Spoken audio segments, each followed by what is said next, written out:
Vi skal være enige om skriftstørrelsen. Jeg siger, vi skal have 22, det passer skide godt. Jeg synes kun 20. Ja, 22 det er bedre. Ja, jeg synes, det bliver for stort. Det kommer til at se dumt ud. Så stemmer vi om det. Hvem stemmer på 22? Op med hånden. Hvem stemmer på 20? Okay. Ja, så kommer vi så.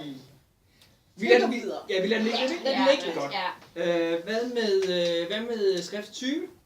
Jeg tænker Calibri.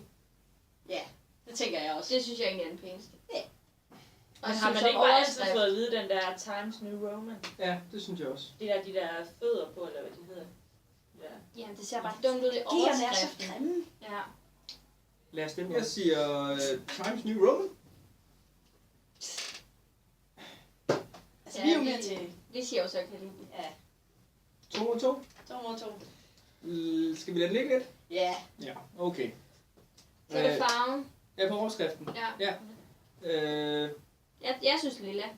Det er flot, fordi at baggrunden sådan er hvid, så ser det flot ud med Det lilla. var så typisk pædagogagtigt med lilla. Ja, det er flot.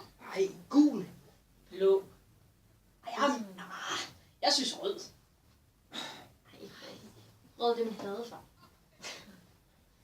Okay, den er vel ikke lidt? Ja. Ja. Og det skal afleveres i morgen. Ja.